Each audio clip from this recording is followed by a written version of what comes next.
આપ સર્વોને હેતપૂર્વક જય શ્રી સ્વામિનારાયણ। આજની સત્સંગ કથા વાર્તા નિજ મંદિર સાવરકુંડલા। આજની સત્સંગ કથા વાર્તામાં આપણે પવિત્ર ચાતુર્માસ અંતર્ગત શ્રીમદ સત્સંગી જીવનની કથા સાંભળશું। પ્રકરણ 3 અધ્યાય 44। સુવ્રત મુનિ કહે છે કે, હે રાજન। પછી જયાદેવી વગેરે સ્ત્રી ભક્તજનો કહે છે, હે નારાયણ મુનિ, હે સ્વામિન, હે ભક્તવત્સલ, હે સંતોના પતિ, હે પ્રભુ, અમારા અંતરમાં તમને પ્રશ્ન પૂછવાની ઈચ્છા છે, તેથી તમે કૃપા કરીને તેનું શ્રવણ કરો। હે ભગવન, શાસ્ત્રમાં દાન, યજ્ઞ, તપ, યોગ, જપ, સ્વાધ્યાય, વ્રત વગેરે અનેક ગુણો તમારી પ્રસન્નતાના સાધનરૂપ કહ્યા છે। હે સ્વામિન, એ ગુણોમાં કયો ગુણ પ્રધાન છે, જેનું સેવન કરવાથી ભક્તજનોને વરદાન આપતા તમે પ્રસન્ન થાઓ, કે જે એક ગુણને પ્રાપ્ત કરવાથી બીજા સમગ્ર ગુણોની પ્રાપ્તિ થાય, તેમજ એ એક ગુણ પ્રાપ્ત નહીં થતા બીજા ગુણો પણ પ્રાપ્ત ન થાય, એ પ્રધાન ગુણ કયો છે? હે વાસુદેવ, તમારી ઉપાસના કરનારા અમે સર્વે એ જાણવા ઈચ્છીએ છીએ, માટે તમે જે નિર્ણય કર્યો હોય તે અમને જણાવો। ત્યારે શ્રી નારાયણ મુનિ કહે છે કે, હે ભક્તો, ભક્તિરૂપ સાધનથી જેવો હું પ્રસન્ન થાઉં છું, તેવો બીજા સાધનથી પણ પ્રસન્ન થતો નથી। આ અમારો નિર્ણય છે।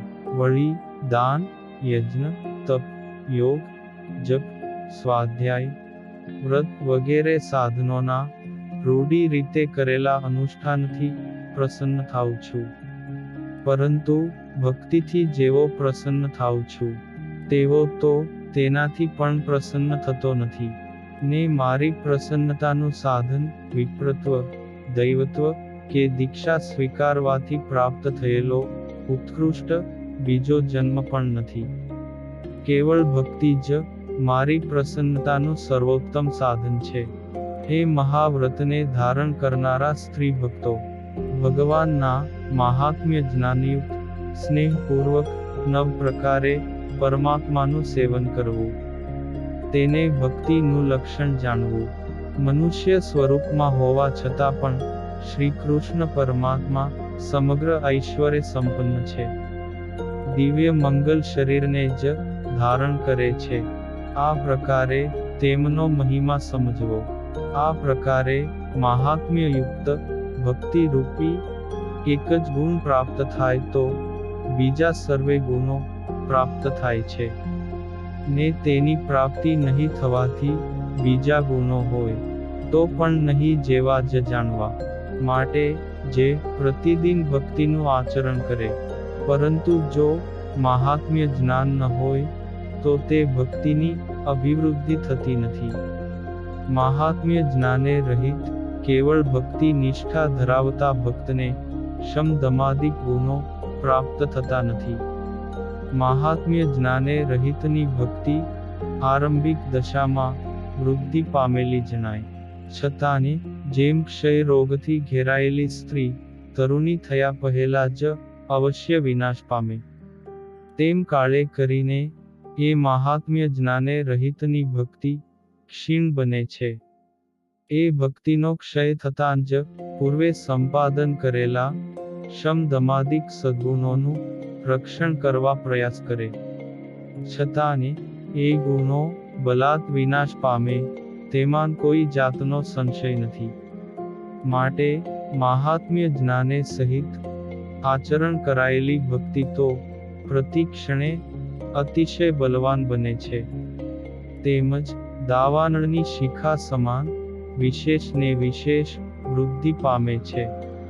તપ વગેરે નિયમ, બ્રહ્મચર્ય વગેરે યમ, તેમજ શમ દમાદિક સાધનને જ્ઞાની પુરુષોએ સદ્ગુણો કહ્યા છે। એ ગુણોમાં એક પણ ગુણ જો મહાત્મ્ય જ્ઞાન રહિત ન હોય તો મનુષ્યમાં તે ગુણ પ્રતિષ્ઠિત થતો નથી। જો ગુણ જ પ્રતિષ્ઠિત ન થાય તો સર્વ ગુણોના આધારભૂત ભક્તિરૂપી પ્રધાન ગુણ મહાત્મ્ય જ્ઞાન વિના તો કેવી રીતે પ્રતિષ્ઠિત રહી શકે? જે ભક્તજન જેટલું ભગવાનનું મહાત્મ્ય સમજે છે તે ભક્તજનને તેટલી શ્રદ્ધા પ્રગટે છે અને શ્રદ્ધાને અનુરૂપ ભગવાનને વિશે ભક્તિ પ્રગટ થાય છે ને ભગવાનનું મહાત્મ્ય જ્ઞાન સારી પેઠે સમજીને શ્રદ્ધાથી દ્રઢ બનેલી ભક્તિ જ મારી અતિશય પ્રસન્નતાનું મુખ્ય સાધન છે. તમે સર્વે મારા ભક્ત છો, તેથી તમારા અંતરમાં ભગવાનનું મહાત્મ્ય જ્ઞાન વર્તે છે, પરંતુ તેની દ્રઢતાને અર્થે સત્શાસ્ત્રોની કથાનું સદૈવ શ્રવણ કરવું. ભગવાન શ્રી કૃષ્ણનું મહાત્મ્ય વેદોમાં અતિશય વર્ણવ્યું છે. વેદોના અર્થો સમજવા એ તો શાસ્ત્રવેત્તા પુરુષોને પણ સર્વ પ્રકારે કઠિન છે. હે સદ્બુદ્ધિમાન સ્ત્રી ભક્તો, એથી વ્યાસ સ્વરૂપે પ્રગટ થયેલા શ્રી કૃષ્ણ પરમાત્માએ જ વેદોના અર્થોને પુરાણ તેમજ મહાભારતમાં સુખપૂર્વક બોધ થાય એ રીતે નિરૂપણ કર્યા છે. હે સ્ત્રી ભક્તજનો, શ્રીમદ ભાગવત પુરાણ સમગ્ર પુરાણો તેમજ સત્શાસ્ત્રના સારભૂત છે. તેમાં પણ દશમ સ્કંધ સારમાં સારરૂપ છે. આ મારો મત છે. દશમ સ્કંધમાં ભક્તિ તેમજ ધર્મના આશ્રય સ્વરૂપ શ્રી કૃષ્ણ પરમાત્માની દિવ્યાકૃતિનું પ્રતિપાદન કરેલું છે. માટે આ સ્કંધને મેં સર્વ કરતા અધિક માન્યો છે. તેથી પ્રતિદિન દશમ સ્કંધનું અવશ્ય શ્રવણ કરવું, તેનો પાઠ કરવો. તેના શ્રવણથી મહાત્મ્ય જ્ઞાનની દ્રઢતા થશે અને મહાત્મ્ય જ્ઞાનથી ભક્તિ વૃદ્ધિ પામશે. હે રાજન, આ પ્રકારે ભગવાન શ્રી હરિના વચનો સાંભળીને સર્વ સ્ત્રી ભક્તો પરમ આનંદ પામ્યા, તેમજ આદરપૂર્વક શ્રી હરિને પ્રણામ કરવા લાગ્યા. ત્યારબાદ ભગવાન શ્રી હરિની આજ્ઞા થતા જયાદેવી વગેરે સ્ત્રી ભક્તજનો પોતપોતાને નિવાસ સ્થાને પધાર્યા, તેમજ શ્રી હરિના ચરિત્રોનું કીર્તન કરતા કરતા નિત્ય કર્મનું અનુષ્ઠાન કરવામાં તત્પર થયા. કલ્યાણ મૂર્તિ સંતોના પતિ ભગવાન શ્રી હરિ પણ સમગ્ર ભક્ત વૃંદને આનંદ ઉપજાવી પોતાના નિવાસ સ્થાને પધાર્યા. હે રાજન, ભગવાન શ્રી હરિની કૃપાથી ઉત્તમ રાજાના સમગ્ર મનોરથ પૂર્ણ થયા, તેમજ ગર્વ રહિત એ ઉત્તમ રાજા અતિશય દ્રઢ સ્નેહ ભાવથી પ્રતિદિન શ્રી હરિની સેવા કરવા લાગ્યા. ઇતિ શ્રીમદ સત્સંગી જીવને નારાયણ ચરિત્રે ધર્મશાસ્ત્રે તૃતીય પ્રકરણે ભગવાન શ્રી હરિએ મહાત્મ્ય જ્ઞાને સહિત ભક્તિનું નિરૂપણ કર્યું ને નામે 44મો અધ્યાય સંપૂર્ણ. અને હવે પછીની કથા વાર્તા આપણે આગળના ભાગમાં સાંભળશું. અત્યારે આપ સર્વોને ભાવથી જય શ્રી સ્વામિનારાયણ.